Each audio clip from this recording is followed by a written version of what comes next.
What up, buckaroos? Let's talk about some MUBI, shall we? Here's my book.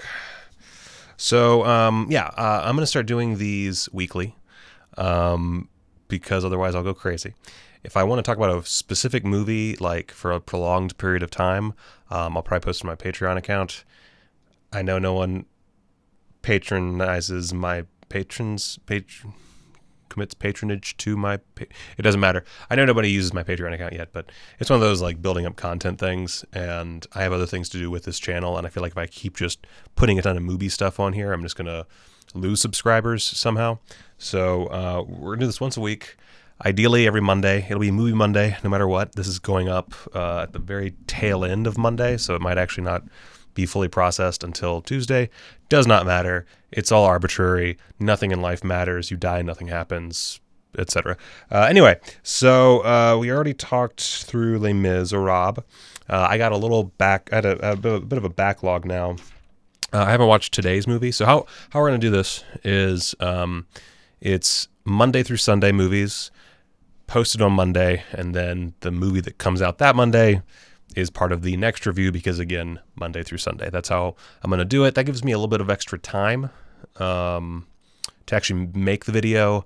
Plus, it allows me to be one behind if need be. I realized after starting this challenge that I have a lot going on this year, and I am definitely going to miss a few days here and there, but I would like to watch all the movies and record something about them. So that's how it's going to be. This video is going to be very short, so good. So first off, Walking on Water from 2018, director Andrei Paunov. Okay. So it's about she's not even a performance artist, avant-garde artist. I'm very tired. Artist Christo. He is well known for having spearheaded a lot of very interesting sort of pop-up projects, but like pop-up on a large scale. These are things where he basically just builds structures for people to interact with or look at, and then tears them down, and then they're never seen again, except through pictures, which he sells. And Christo, it's one of those things. It's like the Boys documentary where going in, I'm like, oh, cool, another artist who's experimental. That's great. And again, I love experimental art, but it's such a hit or miss topic that I'm always a little hesitant.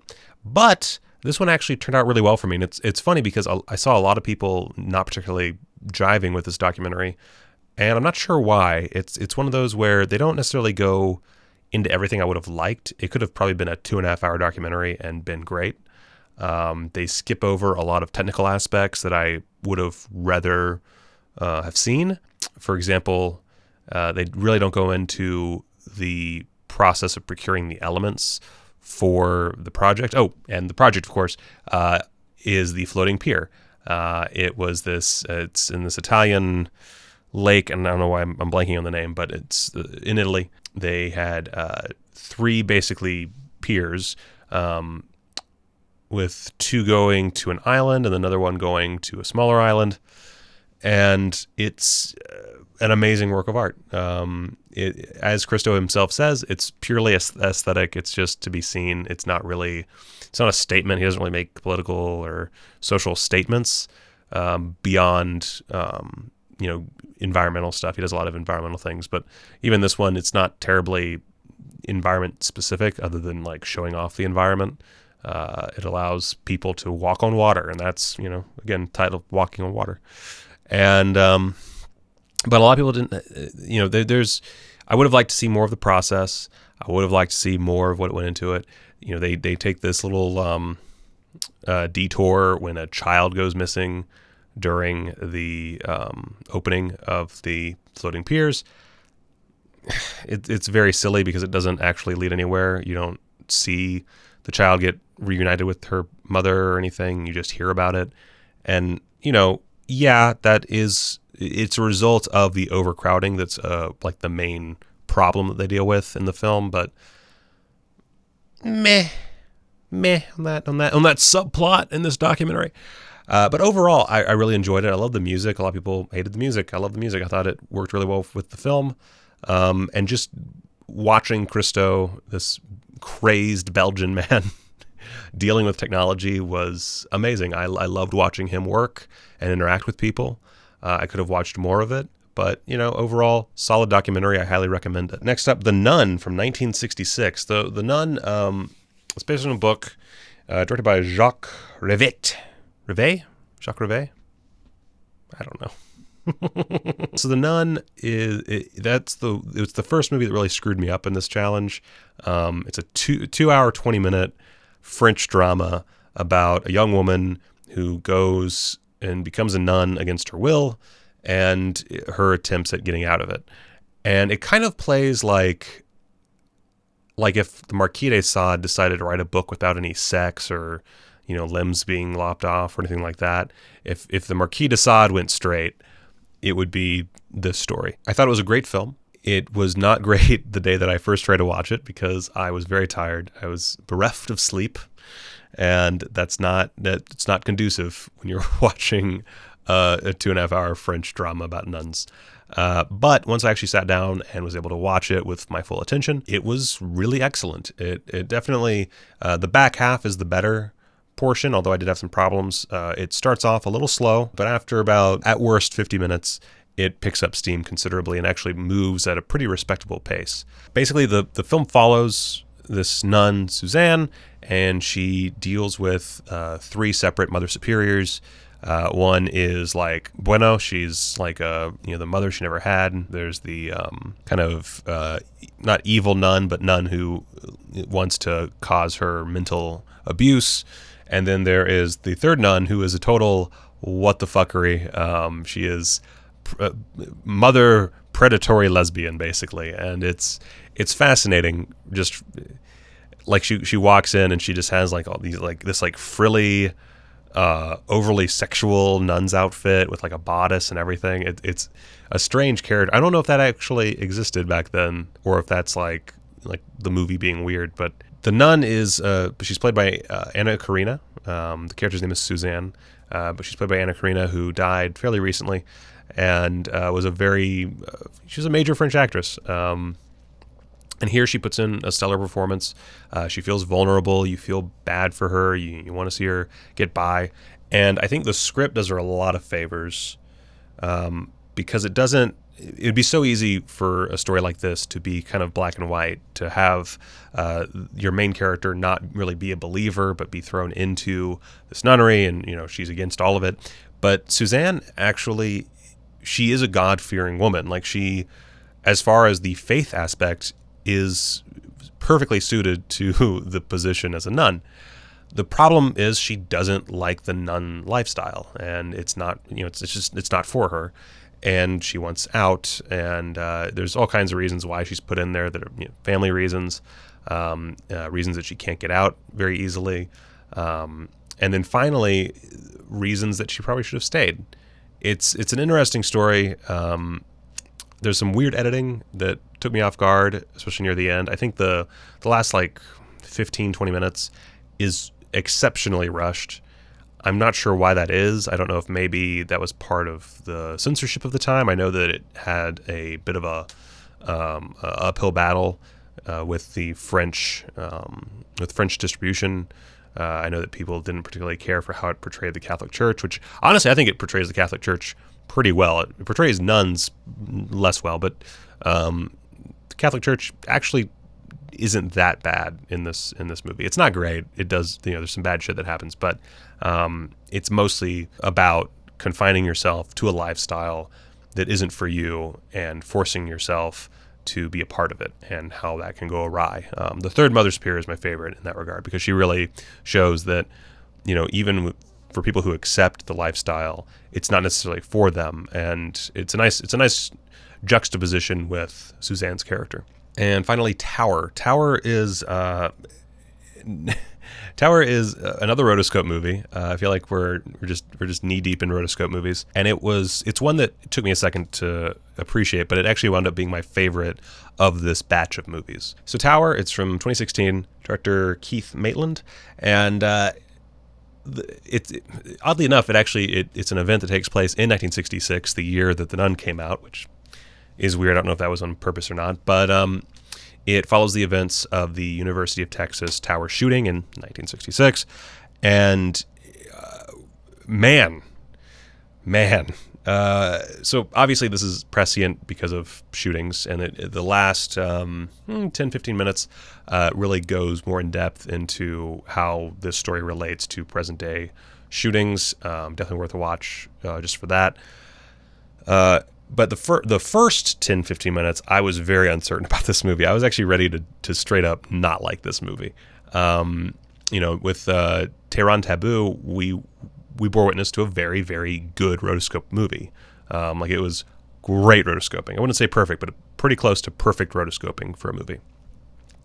And this one starts off, and it's very messy rotoscoping.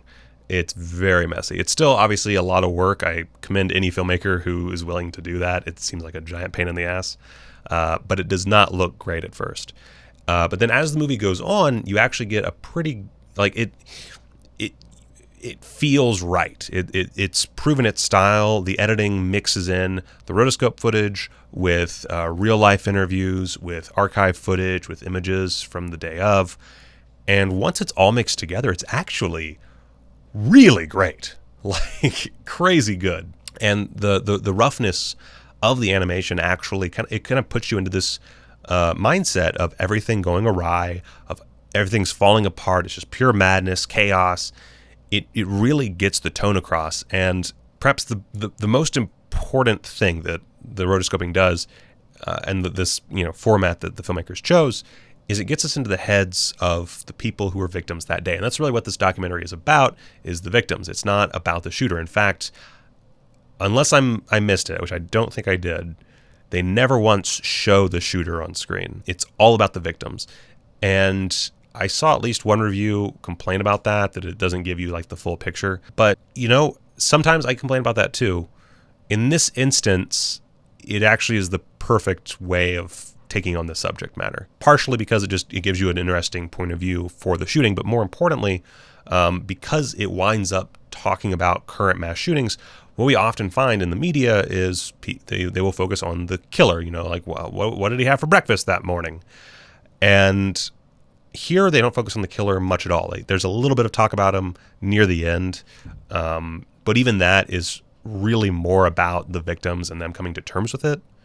So overall, it's a fascinating piece of art exploring what it means to be a victim in a situation like this.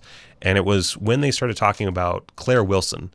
Now, Claire Wilson, she was a pregnant woman. She was a student at the University of Texas, and her story is absolutely just painful to watch. Like it hurts to watch, and that ended up spreading throughout the film, and I was just like decimated by the end of it. So this was deeply powerful. I love Tower, and the editing just like it makes everything comes together so well because of the editing. I love that they rotoscope younger versions of the interviewees and had them played by actors. I thought that was great. It kind of reminds me of Fires in the Mirror, which I think it's Anne Devere. It's been a long time. I did. We studied that play and recorded the film version in high school drama, actually, and it's where Anne Devere plays all these characters that she interviewed in it. How about the Crown Heights riot in Brooklyn? And this reminds me a lot of that. If you haven't seen Fires in the Mirror, I highly recommend it. It's a great play. And there is a video version that I think you could probably find on YouTube, I assume. You can find it somewhere. I don't know. Tower is an incredibly powerful film. It was a real surprise for me. And if you're curious, there's actually, I wrote this down, Pamela Koloff wrote an editorial called The Reckoning, published by Texas Monthly. And it's about Claire Wilson's life after the shooting. They delve into that a little bit at the end, but you get a much, I think, better idea with this art. It's a very long article about what happened to her and her life afterward, and it's also really powerful and makes me want to cry. Everything makes me want to cry. I just want to cry all the time. I don't know if that's the sleep deprivation, but I just want to cry all the time. Great movies. I can't wait to start this proper. Next time I do this, it'll be 7 movies deep, which is exciting. Also, I started, and if you, I know no one gives a shit about these little vlogs, but if you watch this and you want to see me talk about a movie that's available on a different version of MUBI, like, UK MUBI or Canada MUBI or whatever, let me know. I don't know why I didn't think about this, but obviously I'm doing the US version of MUBI for this challenge, but I do have a VPN, and I think you probably know where I'm going with this, and I've been scouring through other countries' MUBI selections, and they're great. There's so many great movies available all across the world through MUBI. Like, you could, with a VPN and MUBI, you basically have everything you need for a quality movie watching experience any time of the day, any day of the week, any day of the month, any week of the month, whatever. So point being, let me know in the comments if there's a movie you'd like me to cover that popped up on MUBI this month. And yeah, that's about it. Like, subscribe, comments. Oh, I gotta want to sleep.